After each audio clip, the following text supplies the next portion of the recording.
I'm Maria. My family is full of linguists, and languages were a big part of my life growing up. My mom and dad were both professors, always talking about the nuances of different languages at the dinner table.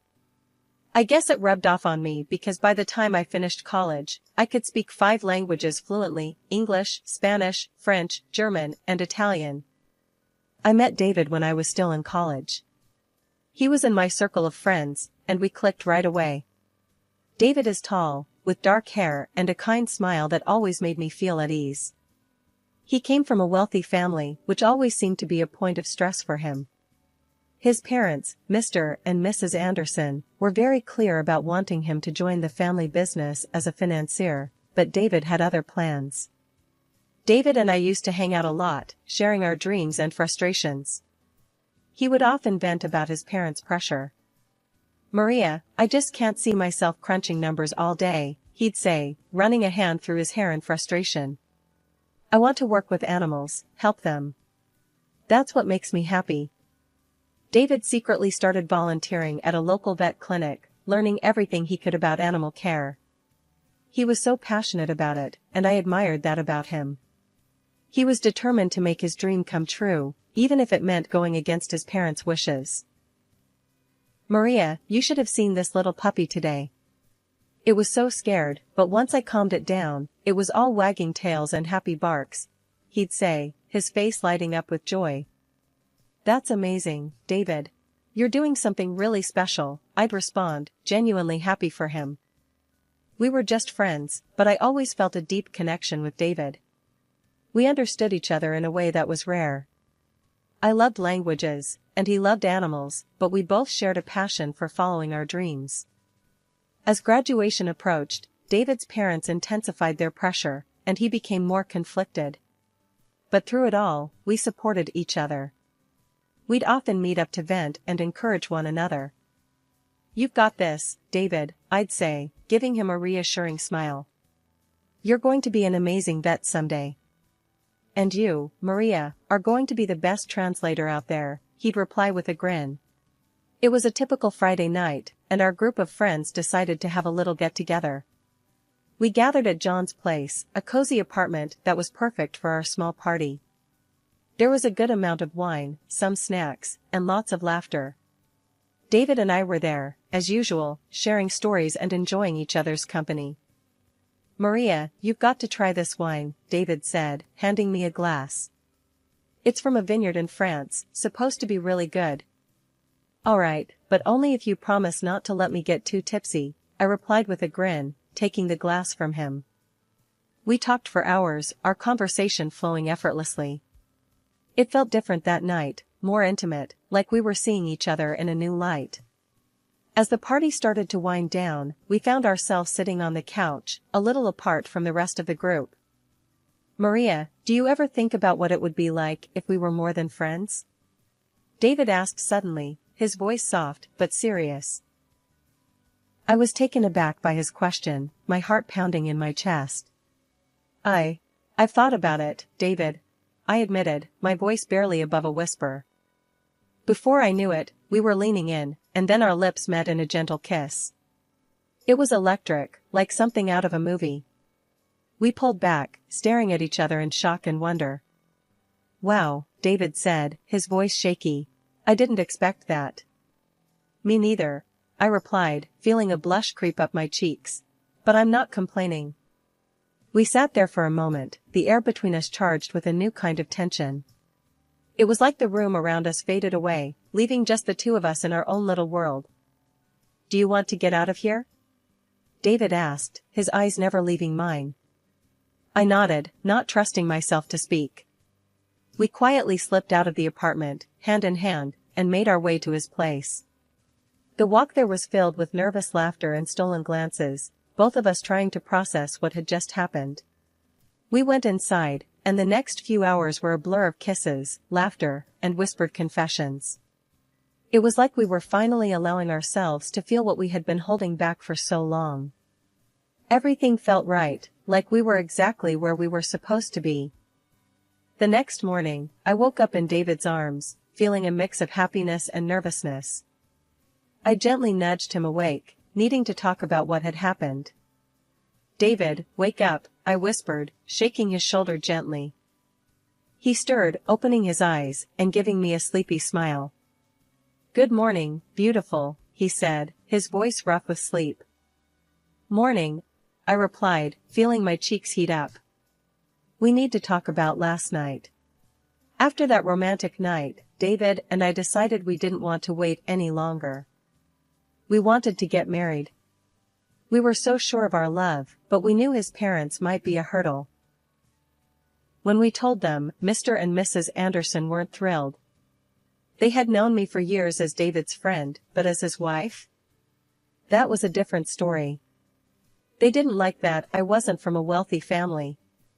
Still, they agreed to our wedding but insisted on a prenuptial agreement. They wanted to make sure I wouldn't claim any of David's money.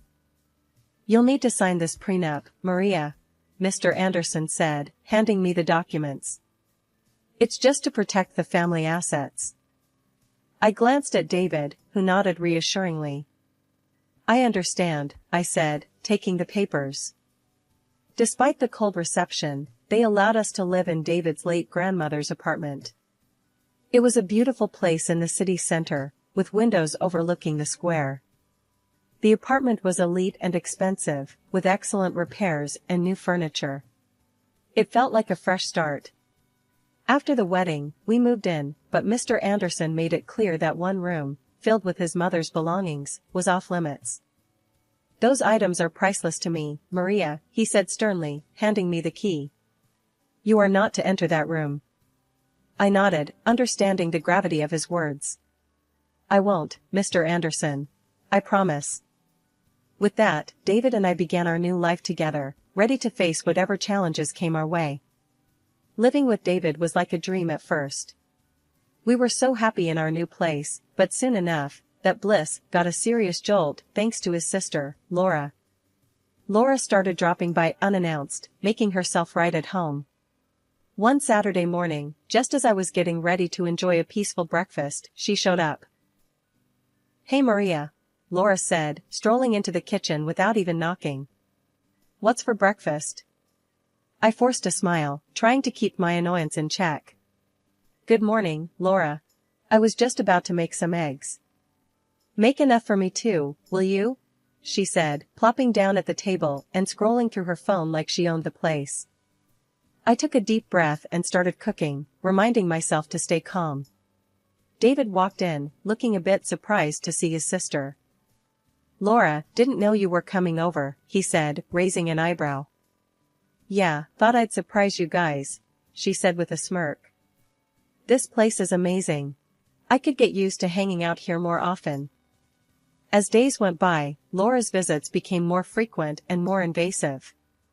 She'd stay over without asking, and every morning it was the same thing. She'd demand breakfast, criticize my cooking, and make snide comments about me living in her grandmother's apartment. "Maria, you should really learn how to cook better," she said one morning, pushing her plate away. "You're living here on borrowed time, you know." That was the last straw. I clenched my fists and looked her straight in the eye. "Laura, you can't just come here and disrespect me in my own home." She scoffed, rolling her eyes. "Your home? This is my family's apartment, Maria. You're just here because my parents are too nice to kick you out." David had enough. He walked over and stood next to me, glaring at Laura. "Laura, you need to show Maria some respect. She's my wife, and this is her home too." Laura's face twisted in anger. "Of course you'd take her side. Mom and Dad always loved you more, gave you everything, and now you're letting her take what's left." "Enough, Laura." David's voice was firm. "If you can't respect Maria, then don't come here anymore." Laura stormed out, slamming the door behind her. I let out a sigh of relief, feeling a mix of anger and sadness. David hugged me, whispering, "We'll get through this, I promise."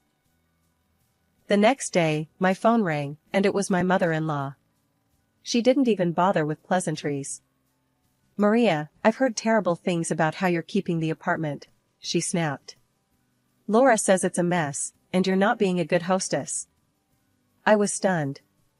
Mrs. Anderson, that's not true. I've been doing my best to keep the place clean and welcoming. Clearly, your best isn't good enough, she retorted. We're very disappointed with David's choice to marry you. We think you should consider leaving. When I told David about the conversation, he was furious. They have no right to talk to you like that, Maria. We'll figure something out. Days turned into weeks, and the tension with David's family kept building. Laura continued her visits, though less frequent after David's outburst.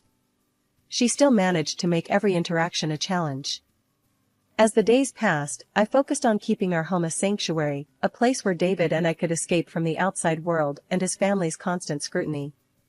We knew we had to stick together and stay strong, no matter what challenges came our way. David worked for his father's company, but I was having a hard time finding a job as a translator.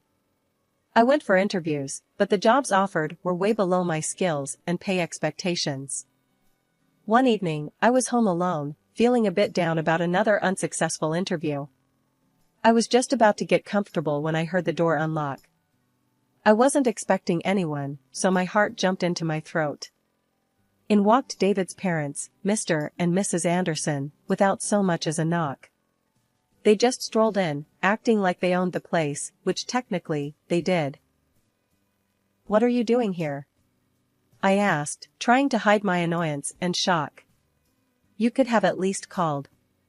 Mrs. Anderson looked around, her face twisted in disdain. "We don't need to call, before coming into our own apartment." "What if I was naked?" I shot back. "You can't just barge in like this." Mr. Anderson ignored me, looking around with a critical eye. "We've decided to install surveillance cameras, to make sure you're keeping it in order." I couldn't believe what I was hearing. "Cameras? You're kidding, right? This is our home, not a prison." Just then, David came home, looking tired but quickly realizing something was wrong. "What's going on?" he asked, glancing between me and his parents. "We're installing cameras," his father declared. "To keep an eye on how things are being maintained here." David's face turned red with anger. "This is ridiculous. You can't do that."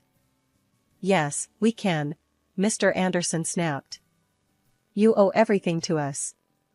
You should be grateful and keep quiet." Mrs. Anderson turned to me, her eyes cold. "You're a gold digger, Maria. You don't even have a job. You're just living off my son's money." That was the final straw. I looked straight at David and said, "I can't do this anymore. I want a divorce. I'm leaving." David's eyes widened in shock, but then he nodded. "If you leave, I'm going with you," he said, his voice steady. Mr. Anderson's face turned even redder. "If you walk out, you're cut off. No inheritance, no support." Mrs. Anderson added, "We'll move Laura in here for better control." That's when I had an idea.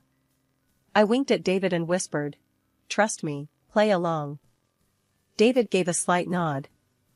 "All right, we'll get a divorce," he said, turning to his parents. They looked pleased with themselves. "Good," Mr. Anderson said. "We'll install the cameras and give Maria a month to find another place." Mrs. Anderson smirked. "You're doing the right thing, David.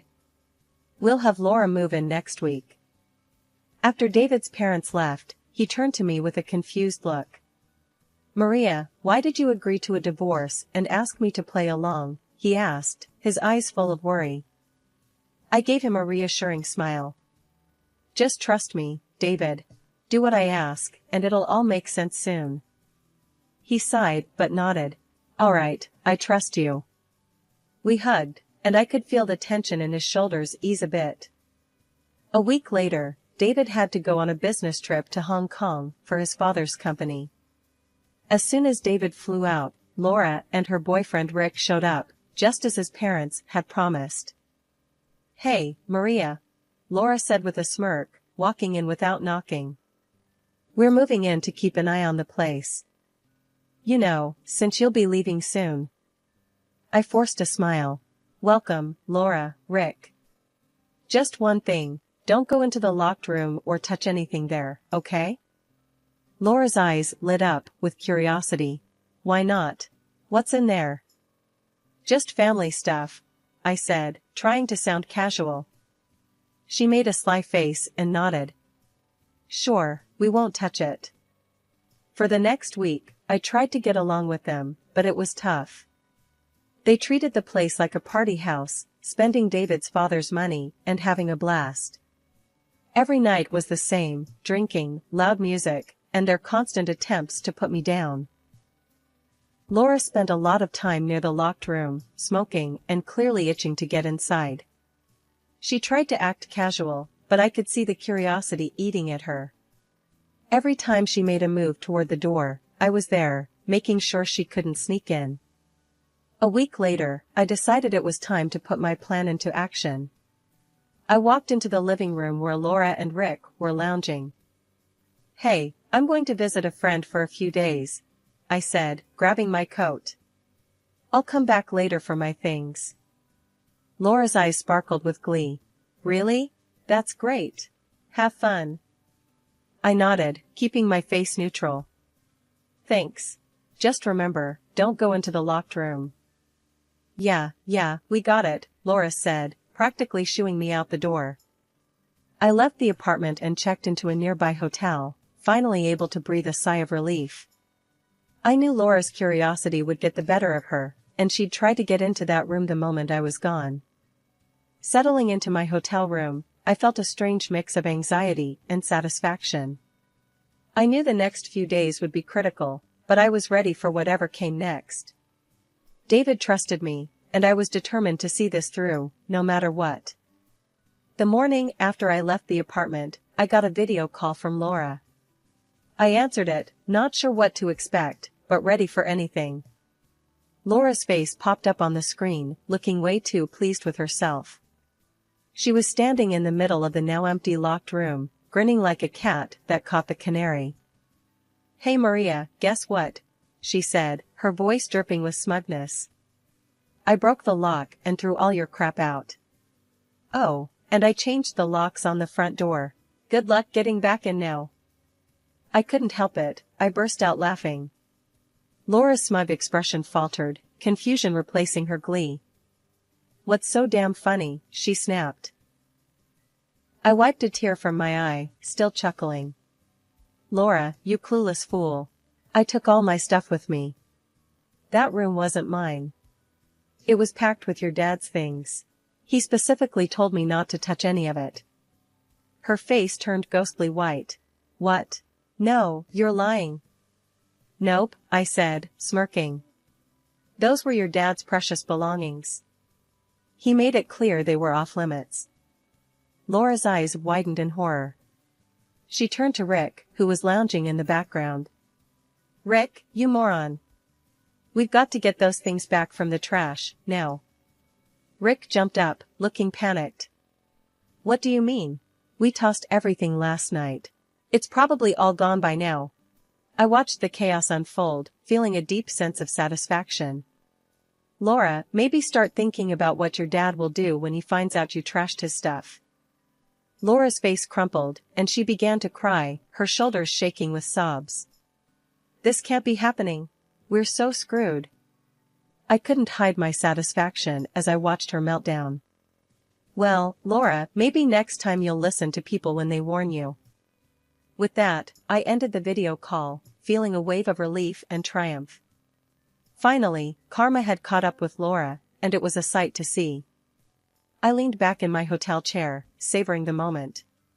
It felt good to see her get a taste of her own medicine. After David got back from his business trip, he came straight to my hotel. We decided to head back to the apartment together, hoping to finally sort out the mess Laura had caused. As we arrived at the apartment, we were greeted by flashing lights and police officers. We walked up to find Laura, looking disheveled and panicked, talking to the police. Rick stood next to her, looking just as freaked out. Laura was waving her arms, trying to explain something. It was a break-in, she was saying, her voice shaky. All the valuable stuff from the locked room was stolen. Just then, Mr. Anderson pulled up, his face a mask of fury and concern. He stormed over to the police, demanding to know what was going on. "What's all this about a robbery?" he barked. One of the officers turned to him. "Sir, the young lady here claims the apartment was broken into and items were stolen from a locked room." Mr. Anderson's eyes narrowed. "We need to check the surveillance footage. There are cameras installed in the apartment." Laura and Rick turned pale at the mention of cameras. They exchanged panicked glances, clearly realizing the trap they had walked into. The officer nodded. "All right, let's take a look at that footage." We all went up to the apartment, and Mr. Anderson quickly accessed the camera system. As the footage played, it showed Laura and Rick breaking into the locked room and throwing out all the items. A heavy silence fell over the room as everyone watched the damning evidence. Laura's face was a picture of horror, and Rick looked like he was about to faint. Mr. Anderson's face turned a dangerous shade of red. "Laura, what the hell have you done?" he roared. Laura started to cry, her voice shaking. "Dad, I'm sorry. I thought these were Maria's things. We didn't know what else to do." "You lied to the police. You tried to stage a robbery to cover up your stupidity." Mr. Anderson exploded. "I can't believe this." The police officer cleared his throat, looking stern. "Ma'am, you've made a false report. That's a serious offense." Mr. Anderson shook his head, his voice trembling with rage. "Because of your actions and this deceit, I renounce you, Laura. You're disinherited. You are no longer my daughter." Laura collapsed to the floor, sobbing uncontrollably. "Dad, no. Please don't do this." The officer nodded to his partner, and they started filling out a report. "We'll need to take you both in for questioning about this false report." Rick's face went white. David squeezed my hand, his face a mix of anger and relief. "I can't believe she tried to pull this off." As the police escorted Laura and Rick out of the apartment, I felt a weight lift off my shoulders. It had been a long, hard road, but we had finally come out on the other side, stronger and more united than ever. David's father did exactly what he said he would. He cut Laura off completely. No more money, no future inheritance. Her boyfriend ditched her too, seeing as he was only in it for the cash. Now Laura's stuck in a tiny, run-down apartment, scraping by on her own. It's a tough break, but she had it coming. Meanwhile, David and I decided it was best to cut ties with his controlling parents, at least for a while. David quit his father's company and finally opened his own veterinary clinic, something he's always dreamed of. I'm so proud of him. And as for me, I landed a great job as a translator for a big international company. We're both working hard, but it's worth it for the freedom we have now. We're still in a rented apartment, but it feels like home because it's ours. No more constant surveillance or judgmental eyes watching our every move. We're making plans for the future, like buying our own house and starting a family. It's exciting to think about what's ahead. One morning, over breakfast, David and I were talking about our plans. "Maria, have you thought about where you'd like to buy a house?" he asked, sipping his coffee. I nodded. "Yeah, somewhere quiet, but not too far from the city." "What about you?" "I'm thinking the same," he said, grinning. "A place with a big yard for the dogs." I laughed. "Of course, you'd want space for the dogs." "That's fine by me. And what about kids? Are we still thinking a couple of years down the line?" David looked thoughtful. "Yeah, I think that's a good plan. Let's get settled first, make sure the clinic is running smoothly, and then we can start thinking about kids." I reached across the table and squeezed his hand. "Sounds perfect. We've got time, and we're building a good life together." Later that day, we visited his new clinic. It was a cozy place, already bustling with clients and their pets. I watched David in his element, caring for animals and talking to their owners. He looked so happy and fulfilled. One weekend, we decided to visit some open houses, just to get a feel for what was out there. We found a few places we liked, and it was exciting to imagine our future home. Maria, can you picture it? David asked as we stood in the backyard of a charming house. Kids playing here, maybe a dog running around? I smiled, feeling a warm glow inside. Yeah, I can. It feels right, doesn't it? Absolutely, he said, putting an arm around me. We're building something real, something lasting. As we left the house, I felt a sense of contentment and anticipation. We were on the right path, and the future looked bright.